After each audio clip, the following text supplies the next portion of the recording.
Hi everyone, and welcome to our 2024 SLC graduation panel. I'm Tanya, your Director of Chapter Development. And I'm Catherine, your Director of Communications. Before we begin, do the panelists mind giving a brief introduction about themselves, including name, undergraduate majors, and maybe current career? Certainly, I can go ahead and start. So my name is Timothy Rodriguez. When I was at University of Virginia undergraduate, I was an economics and foreign affairs double major. And currently, I'm also in a graduate school. I'm studying data science at the UVA School of Data Science. I'm continuing to work currently as a data analyst for the Department of Defense. I'm specifically a contractor working for an organization called Aon.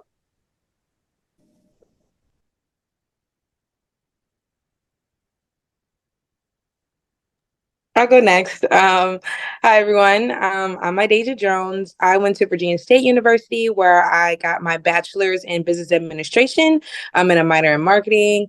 I currently work at the Federal Reserve Bank in Richmond as a Discover analyst.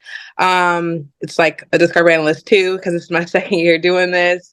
And I don't do anything associated with my degree because I am in tech. So, yeah, but that's what I'm doing now. My name is Ethan Sanchez.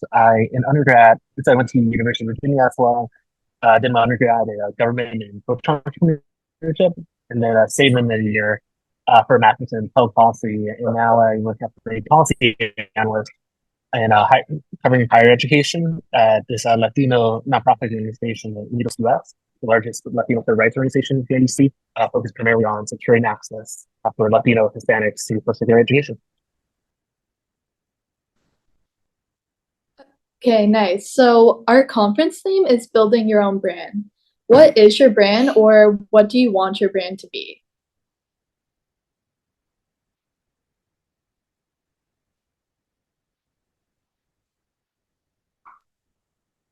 I can go. As far as me, with it being like only my second year really like getting into corporate America, my main thing is just being one of those people that leadership can go to when they need someone. So someone who's always willing to kind of volunteer, take on or tackle tough situations, learn how to process, improve. But just someone that's just a people person, I think is what my brand is and what I want to continue to grow as I continue my career in corporate America. It's just being easy to speak to, easy to talk to, and always being that like person that my leadership team can lean on.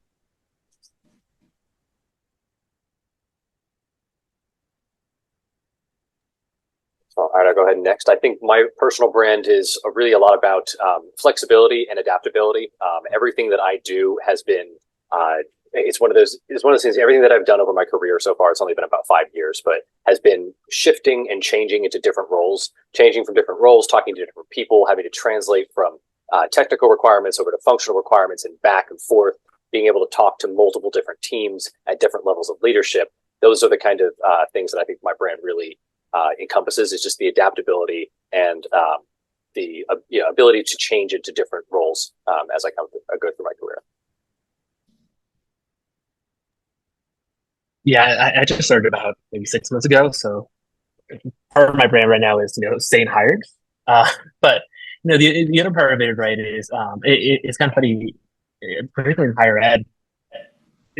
This is a time where a lot's going on and stuff. We've had Supreme Court decisions last year in regards to student debt, race-based affirmative action and whatnot. And we've had in my organization that's been fairly involved in the past hadn't had the opportunity to be as involved as of late these past shortages. So part of it is, what I try to build is the idea, right, that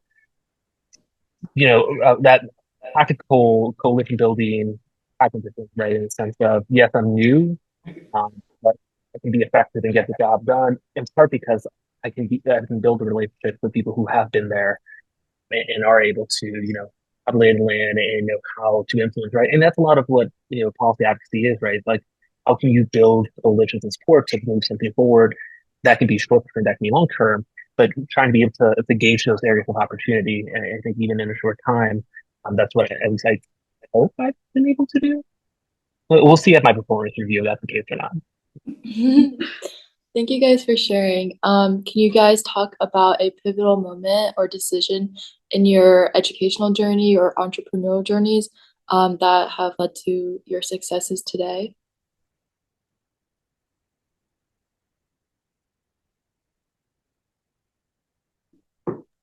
Yeah, so for me, I'll go ahead and start. For my pivotal thing in my educational journey, honestly, was taking a class in Python. So when I was at UVA, as just for fun, one of my roommates over the course of my time at UVA was actually a CS major, and he was like, "Hey, you should try out, just try out an intro programming class just for the fun of it." I had done a programming class in high school in like an Alice, I think it was. It was like the most basic, level of programming you could possibly do, like really, really beginner stuff. Found it kind of fun, interesting, but didn't really think I was going to pursue a career in it. But when I took it in college at UVA, really did get into it, was much more interested in it than I thought I was. And I just kind of continued to play around with Python as I went through the rest of my schooling. When I first started my career, though, I didn't actually end up using any of it. But about 2.5 years in, I got the opportunity to shift over to a data analyst role. And they asked, "Do you have any experience in Python?" I said, "Actually, yes, I do have a little bit of experience in Python." So I was able to make that transition a lot easier than a lot of other folks might have been able to. And it's really brought me into this career in data science now, something that I never really would have had the opportunity to do if I didn't have any kind of a background. So that would probably be the most pivotal thing for me, because now I'm going to be going into data science. I'm actually going to try to follow this career path as far down as I can take it, when previously I was thinking I was just going to be doing project management type work. But this really, I think the Python class really did set me down this path.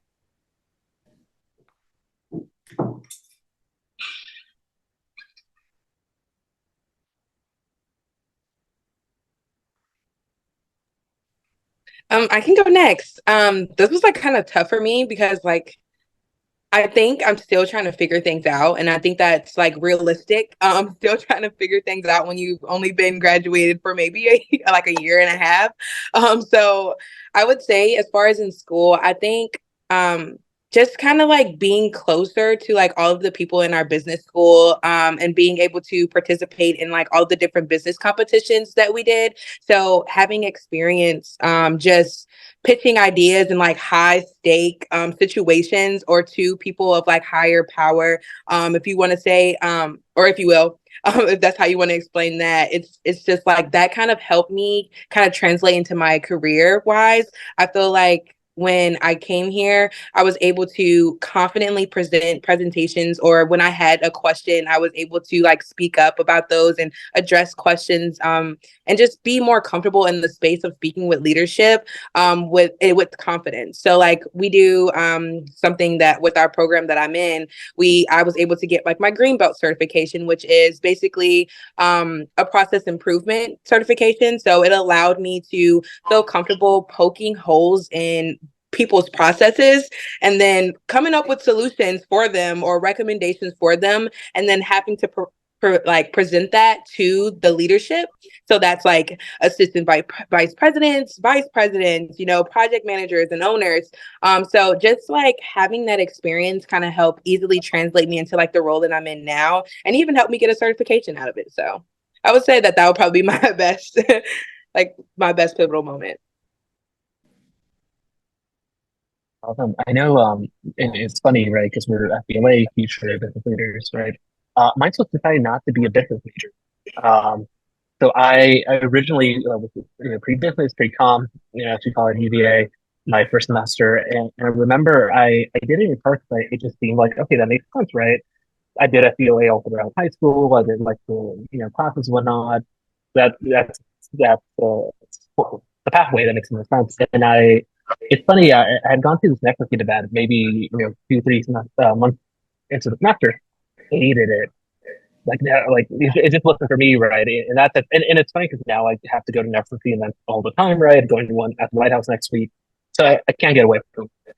But what was key there was in terms of, I think sometimes in life, right, there are things that just make sense, that's the path, right, that everyone does, right. And I'm a big believer in, sometimes you have to take calculated risks.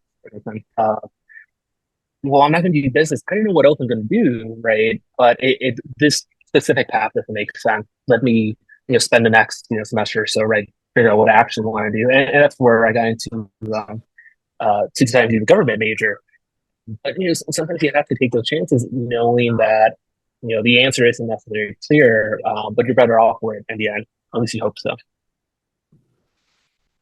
And if I can double down on that actually too, I was also pre-commerce when I was at UVA to start, and I got rejected from the commerce school. So I was very much like, oh my gosh, what am I going to do type thing. But the fact that I was able to immediately pivot and do economics and foreign affairs, two things that are, while they do have some overlap, they have very different skill sets that you can use to apply it. So more what's it called?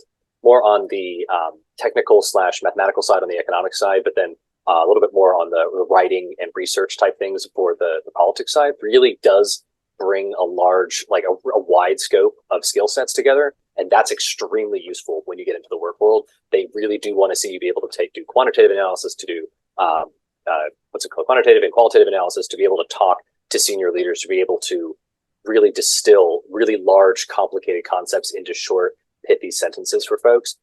Especially when we're working in the government space, people don't have a lot of time. They really need to know things very succinctly and very shortly, and they need to be able to communicate those complex ideas in that manner. So I think having a relatively well-rounded base is extremely helpful for when you get into the work world. So I think that's another thing too, is if you don't get into the specific major you want, or you don't know if you can get exactly the exact experience you think you're going to get, it's always going to be useful no matter what you study. Yeah, that's definitely insightful. And then our next question is, what advice would you give to current undergraduate students looking to enter the same career field as you? So if you're looking for data science or the government space or the consulting space, two things that I would say are really important. First of all, know how to write. Actually, three things. Know how to write. And I mean write in the sense that, yes, you can write a 15-page research paper or 25, 30, 40, 50-page research paper, but also can you write a 2-line brief that distills that research paper into 2, maybe 3 sentences so that someone high up can understand what's going on, right? You really need to be able to provide people with the bottom line up front. So writing is extremely important. Second thing, if you want to get into data science, do some kind of intro programming. It doesn't have to be Java, it doesn't have to be anything really complicated. Things like Python, things like R, things like Python, R, Scala is another example, but Python and R are going to be the two main things that you'll end up using. Those two would be extremely important if you have the opportunity to do so. And then the last thing, as I said, is just have a well-rounded base, right? Have knowledge in a bunch of different areas so that you can help communicate, again, more complex ideas in pithy, short sentences to senior leadership. That's going to be extremely important.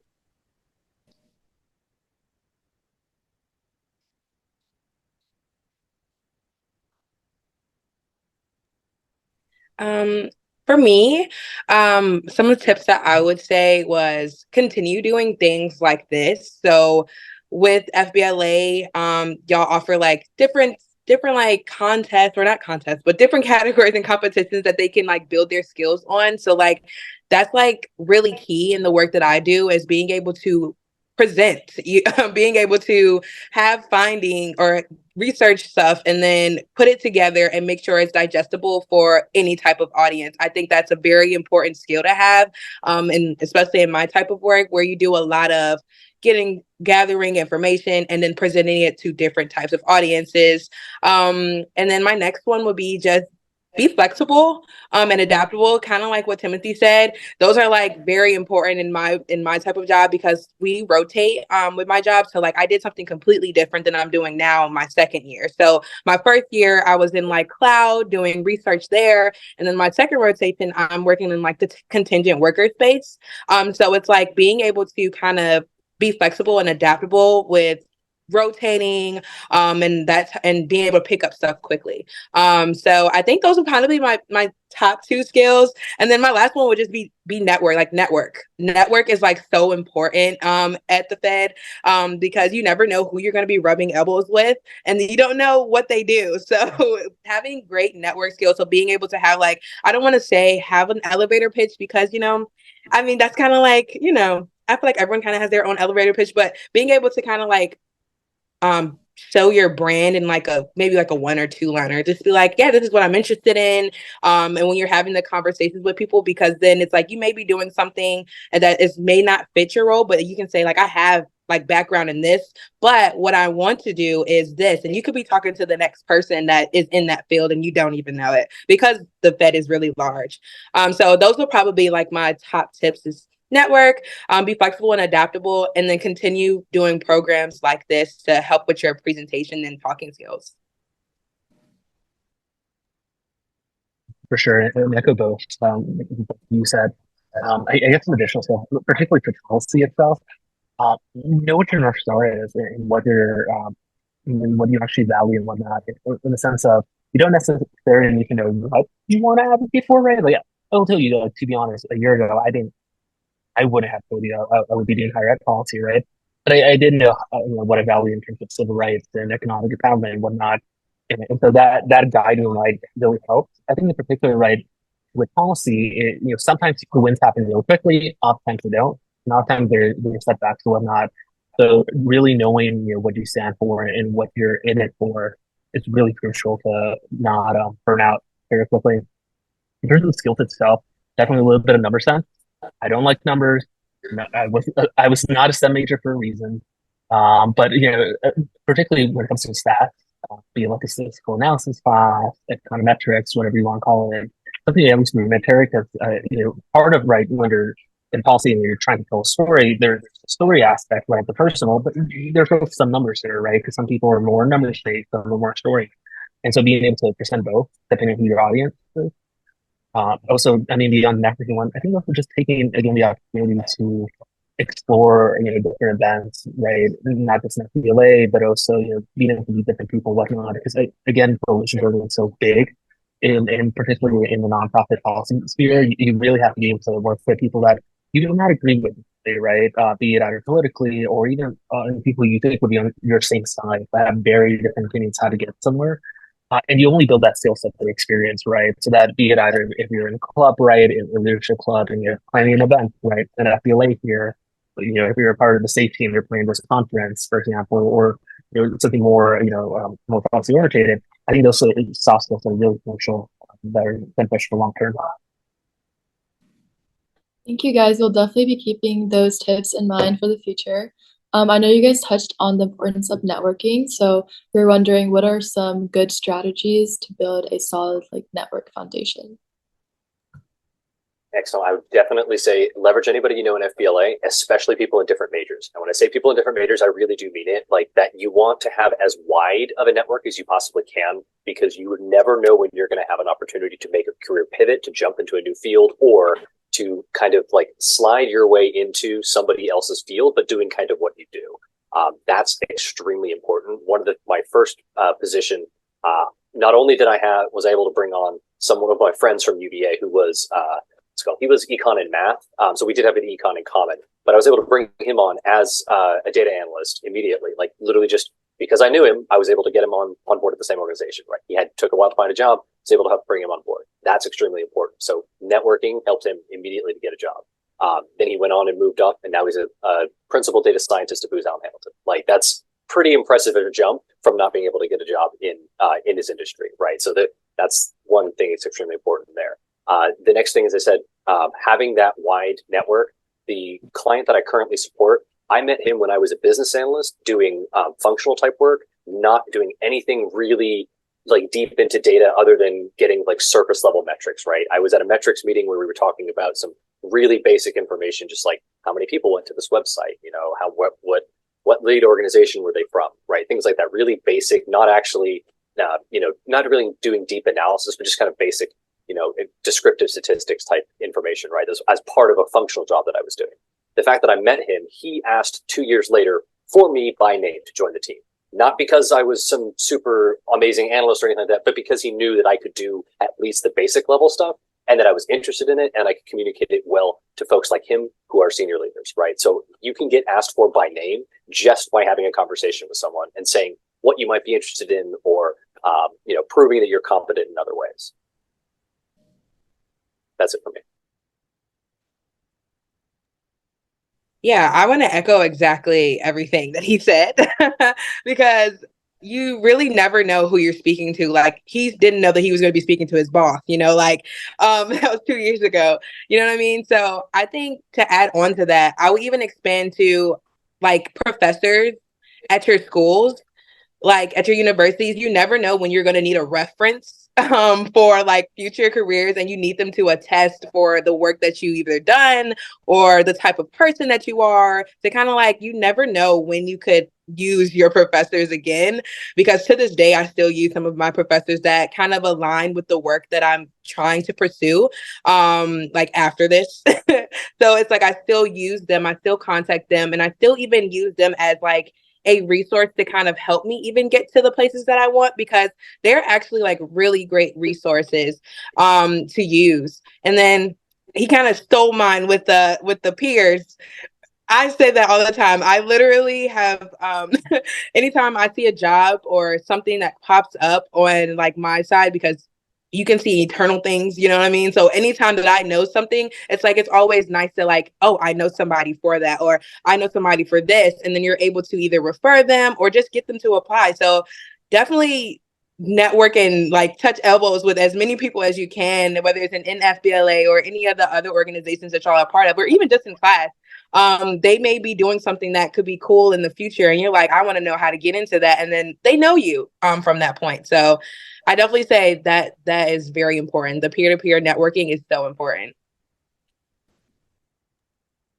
For sure. And adding on to that as well, I think that takes advantage of, in terms of people that you know who they know, right? So in the sense of that, the importance of that warm welcome, right, or a warm handoff, as some people call it, in a sense of like, if you have a professor or even a friend, right, who's worked with someone that you want to talk to, hey, can you introduce me to this person, right? Because one, A, might be more likely to respond to you, right? Because it's coming from someone they know, but also when they introduce you to that other person, hey, I work with this person, did such and such thing.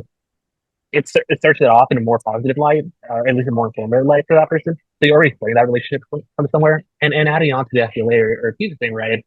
It definitely helps having something in common, right? So, particularly with alumni, right? Oh, like we did the same club together, we did the same major, for example, but we live in the same dorm, right? It's something, that commonality, just to get a conversation going. I mean, the other part for me, I mentioned earlier, I'm not a big fan of networking personally, right? I'm more of an introvert, don't like it. Um, so for me, but that's more so the bigger. Everyone's different, right? It's one of those bigger networking sessions I don't like. What I really love though is those one-on-ones, grabbing coffee.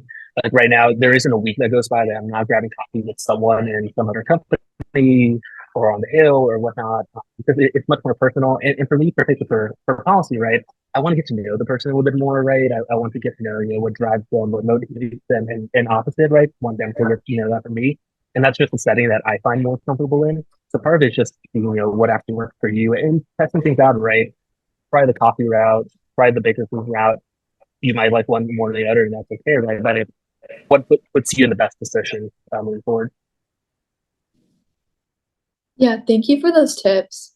Have you ever faced a challenge or setback in your career? And if so, how did you overcome that and what did you learn from the experience? Yeah, certainly. So I've been passed over a couple of times for taking my boss's position. And that's one of those things where, depending on the industry you're in, sometimes they'll just slot you right in and say, yep, go for it. Other times, and unfortunately in the government space, you get this a good amount is, oh, you're not old enough. Even if you can do the job, even if you've been doing their job for the past 6 months, they don't care. They want someone with specific age requirements, yada, yada. So that's happened a couple of times, and each time that's happened, I've tried to not only to demonstrate to my superiors that yes, I could do the job if I wanted to, and ask for it, right? I've also then tried to pivot myself into a different position that would allow me to even more effectively display the capabilities that I have, right? So I understand that you need to understand that when one of those doors closes above you, another window is going to open over on the other side. So every single time that's happened, I pivoted myself into a different role that's allowed me to grow not just up, but also out and expand my breadth of experience. So the first time that I did that, I was blocked for taking a lead position on the team that I originally joined. I moved over from a functional analyst position to a project management position, right? Then my boss left again. I did her job for 3 months. I trained a replacement. I trained the replacement for the PM, and I still wasn't given her role. So I decided, all right, I made it clear, hey, I'm looking for something else to do. I really I want to expand the breadth of my experience here. And that's when I got the opportunity to do the data analyst role, right? So then I shifted over and now I'm expanding my experience there. I'm trying to grow up there as well by taking on more and more responsibility. So that's kind of what I've been trying to do, is really just take that as you hit a blocker on the way up, try to find another route, try to find a sideways route to go back up again.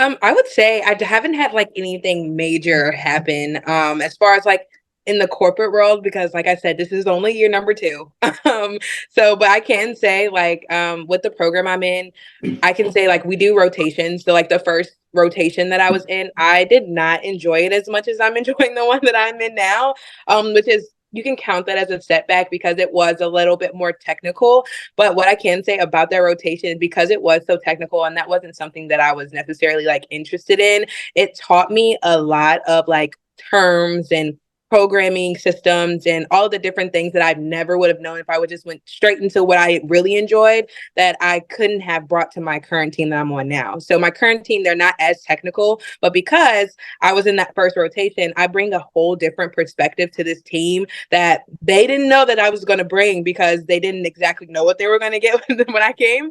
So it was kind of like I pivoted in a way of where I was able to take from my last team and bring, like, I guess you can say, more to my new team. And then even now that I'm able to like say I'm kind of steady here, I know what's going on, I kind of left a mark there, I'm able to expand into like other opportunities at my job. So like now I'm going into a program coordinator role this summer, where it's going to be like a little bit different from what I've done in my first rotation. It's expanding on what I'm doing now and with my current team. And it's just going to be, I have like a little bit more leadership role there, where I'm managing more people. Whereas I was in the background before, I'm now going to be in the forefront of a new space, which is, I can say, where you can kind of say that's like a big pivotal moment for me, with only being like 2 years in. So I would say that would probably be my main thing. Yeah, I think for me, again, only 6 months, right? Not so much like a specific advantage or setback. I think more so, you know, in terms of like a big full-time job, right? It being both my first one, but also coming from a family that didn't necessarily, wasn't necessarily in corporate America, right? My mom was a housekeeper and janitor, and my dad was a dishwasher. So that specific, type of environment is very different for me, right? I can't necessarily go to my parents, hey, what is that like, right? And so a bit of imposter syndrome when I first started, and particularly because it was one of those weird situations where, as I was onboarding, there was this opportunity to do federal negotiations. So, right, there's laws, right, at federal government, but the laws are typically vague, right? So how you implement those laws is up to the department, Department of Education, whatnot, of how they want to implement them, and that's what the regulations are. For higher ed, it's a really weird thing where normally regulations you do, like, you send letters and whatnot, and that's how you change stuff. For higher ed, you actually have to negotiate. So anyone who's involved in who's affected by it, so the school, creditors, students, they all get together over the course of about 3 months and negotiate the process. And there's an opportunity there. There's civil rights organizations that get involved. So my boss was like, well, we need someone. Are you willing to do it? And I'm like, well, yeah, I don't know what I'm doing, right? Because it was issues like the entire class were like, I was talking to them, it was like 2/3 of the issues in higher education would be negotiated. And I was like 2 months in, right? And it was intimidating, right? Because a lot of people, the other negotiators have been doing this for 30, 40 years, former undersecretaries of education, directors, VPs, and like little me there that's like, oh, hi, brand new, and also I'm doing it, right? And so I think that was like a lesson of, I go back to like coalition building, right? I think the key thing there was to get over it. It was like, when you need help, you ask for help, right? And I became very dependent on people who had been there for a long time. Like, hey, like, can you explain this to me, right? Or who should I talk to on this, right? And that made me learn a lot quicker, right? The policy, also learn a lot quicker how to do my job, really, by force, not baptism by fire type deal. But it was important. That's what helped me get through it. And that's also what built relationships with people that may have taken a year or two to build. But right now we're trying to save higher ed, right? And so in that space, right? So it forced a lot and helped a bit. Still like learning what my job is, right? So not fully over the imposter syndrome, but that was really key though. And that's, I think, probably what helped those first couple months. Great. Thank you guys for sharing these meaningful experiences. That was actually our last question for today. So we want to thank you guys for taking the time out of your days to join us. Yeah, thank you. All those tips were really useful, and I liked how you guys talked about adaptability so much in your careers. So thank you. Thank you. Thank you. Thanks for the opportunity.